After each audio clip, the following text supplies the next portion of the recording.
তখন নিজে পানের ছিপ ফেলেছে শাড়িতে আর আমার নামে দোষ দিচ্ছে। যাই হোক, ছাড়ো। নমস্কার বন্ধুরা, welcome back to my channel Mou blog চ্যানেলে সবাইকে স্বাগত। আশা করছি বন্ধুরা যে যেখান থেকে আমার ভিডিওটা দেখছো সবাই যেন সুস্থ থেকো, ভালো থেকো। আর আমি একটা নিয়ে এসেছি, নতুন একটা ব্লগ নিয়ে আজকে চলে এসেছি।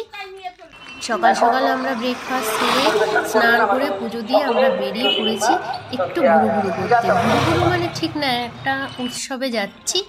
আজকে হলো মা সারদা দেবীর জন্মোৎসব উপলক্ষে এই যে রামকৃষ্ণ বিবেকানন্দ সেবা সদন, এইখানে এটা স্কুল, আবার এখানে এই রামকৃষ্ণ সারদা দেবী বিবেকানন্দের সমস্ত অনুষ্ঠান পালন করা হয়। তা সেখানে মার নিমন্ত্রণ ছিল। মা মানে আমি গেছি বলে মা বলল চল তাহলে ঘুরে আসি অনুষ্ঠান থেকে। তাই আমি মা ছেলেকে নিয়ে বেরিয়ে পড়েছি। মেয়ে আসেনি, মেয়ে তো বেরাতেই চায় না। এই যে স্কুলটা দেখো, স্কুল হয় এখানে 1 থেকে 4 অবধি স্কুল আছে, আর 5ও এবছর অ্যাড করছে। তাই জন্য বলছে যারা 5-এ ভর্তি হবে যেন ভর্তি হতে পারে। তা যাই হোক, আমরা সিঁড়ি ভেঙে ওপরে উঠে গেছি। ওপরে অনুষ্ঠানটা হচ্ছে দোতলায়। দেখো খুব সুন্দর করে সাজিয়েছে রামকৃষ্ণ, স্বামী বিবেকানন্দ এবং মা সারদা দেবী। আলাদাই যে সারদা দেবীকে এখানে থানে সাজানো হয়েছে। আর এই যে এখানটা 3 জনকে ভালো সুন্দর করে সাজিয়ে ফুল টুল দিয়ে সুন্দর করে মানে এরা এখানে সাজিয়েছে এবং যজ্ঞ করে পুজো হবে। তাই আমরা এখানে বসে একটু পুজো দেখছিলাম। আর এখানে কিছু একটু সঙ্গীত আলোচনা বা সঙ্গীত করছিল, সেগুলোও শুনছিলাম। কিছুটা দেখার পর বলছিল যারা যারা প্রসাদ গ্রহণ করেনি তারা উপরে গিয়ে প্রসাদ গ্রহণ করতে পারে। তা যাই হোক, ভাবছি কি তাহলে যজ্ঞটা একেবারে দেখেই যাই। তা এই যে তোমরা সাথে থাকো আর দেখতে থাকো ভিডিওটা। আর এই মা সারদা দেবীর জন্মোৎসব উপলক্ষে এখানে কি করে কিভাবে অনুষ্ঠানটা পালন করা হয় সেটাই ভিডিওটা দেখতে থাকো। এবং আরও অনেক জায়গায় গেছি, আর এখানে অনেক কিছু শপিংও করে ফেলেছি, সবটাই ভিডিওর মধ্যে রয়েছে।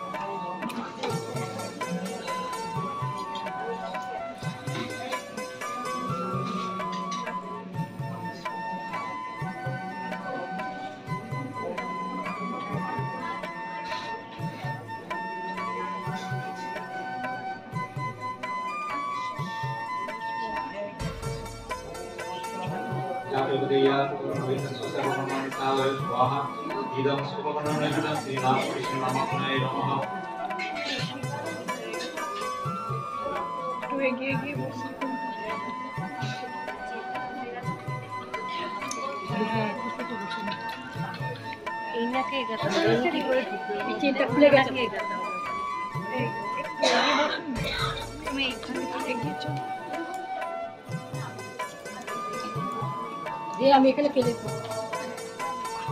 আমি বাক্স দিয়ে দেবো।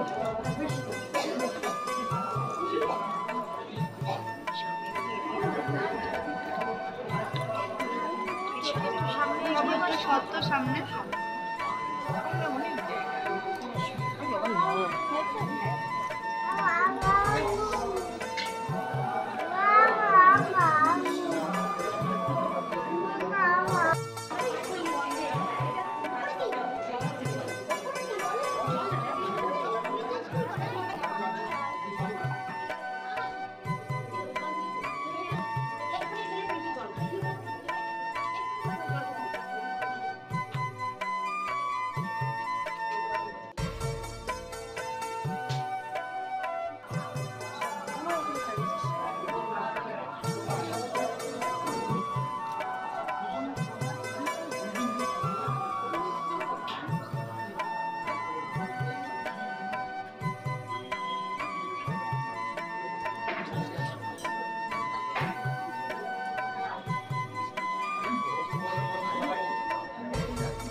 আমরা প্রসাদ গ্রহণ করে বেরিয়ে পড়েছি। তাই মা বলছে এদিকটা, আমি যে এদিকটা কী করে যাব। তা এই দিকটা না আগে পুরো ফাঁকা ছিল, এখন কিছু কিছু অনেক ঘরও হয়ে গেছে দেখছি। ফাঁকা ছিল আগে। কি গাছ?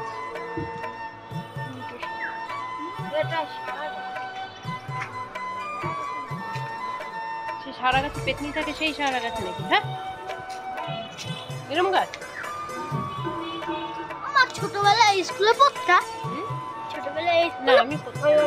এই অনুষ্ঠান বাড়ি থেকে আমরা খাওয়া দাওয়া করে আবার বেরিয়ে পড়েছি আরেক জায়গা যাবো বলে। দেখো এখানে অনেকটা গ্রামীণ দৃশ্য।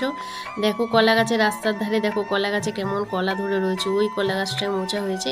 এখানে আমার মানে অনেক ছোটোবেলার অনেক স্মৃতি জড়িয়ে রয়েছে। এই যে এই বাগানটায় ছোটোবেলায় আসতাম আম চুরি করতে মানে আম কোড়াতে। আর এইটা হলো মার বাপের বাড়ি, পুরনো বাড়ি ছিল মার বাপের বাড়ি, সেই পুরনো বাপের বাড়ির পাড়া। এখন মার মানে যে ভাই আছে সে রোডের ধারে জায়গা কিনে রোডের ধারে একদম নতুন বাড়ি করেছে, তাও অনেক বছর যখন ছোট ছিলাম।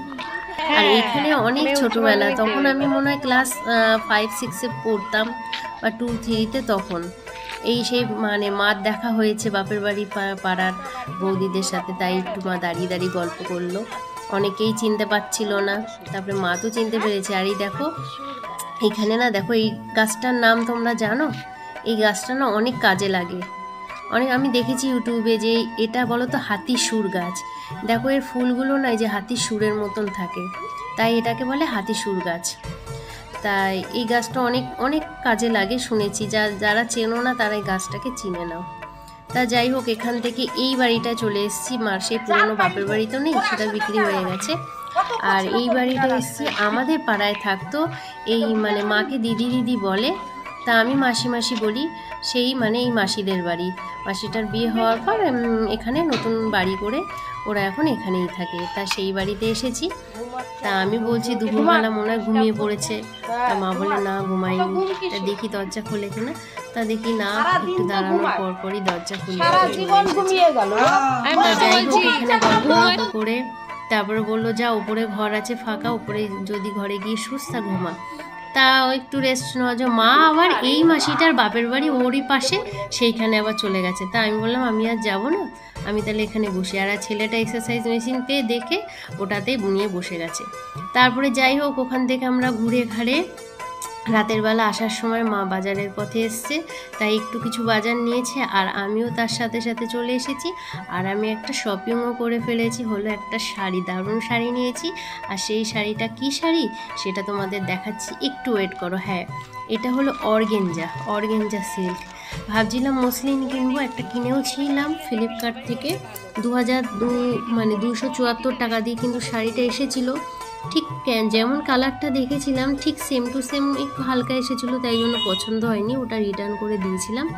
দিয়ে এই যে দোকানে গেছি যখন, ভাবলাম তাহলে দোকানে ওই মসলিন ছিল না, ঢাকাই মসলিন। তা ওরা এই ধরনের বললো মসলিন ধরনেরই এরা। তা আমি বলছি না এটা তো অর্গেঞ্জা সিল্ক, বলে হ্যাঁ কিন্তু ওর থেকে ভালো। তা যাই হোক কালারটা শাড়িটা একটা কিনবই ভাবছিলাম, তাই এই শাড়িটা নিয়ে নিয়েছি, আর তার সাথে ম্যাচিং করে এই সায়াটাও নিয়ে নিয়েছি। তো বলো কেমন হয়েছে আমার শাড়িটার কালার, তোমরা কমেন্ট করে অবশ্যই কিন্তু জানিও। আর আমার ভিডিও বা ব্লগটা কেমন হয়েছে সেটাও বলো। তা আমরা ঘুরে টুরে অনুষ্ঠান বাড়ি থেকে ঘুরে আর একটা আত্মীয় বাড়ি চেনা তার বাড়ি দিয়ে ঘুরে টুরে একটু মার্কেটিং করে সবজি বাজার করে একটু শপিং করে তা বাড়ি ফিরে এসেছি, ঘরে চলে এসেছি। তো আজকে আমার ভিডিও বা ব্লগটা এখানেই শেষ করছি বন্ধুরা। আমার ভিডিও বা ব্লগটা ভালো লাগলে আমার চ্যানেলটাকে সাবস্ক্রাইব করে দিয়ে লাইক করে দিয়ে এবং তোমাদের বন্ধুদেরকে শেয়ার করে দিও। চলো টাটা বাই বাই, সুস্থ থেকো, আবার দেখা হবে নেক্সট কোনো ভিডিও বা ব্লগে। তাহলে আমি এখন আসি, টাটা।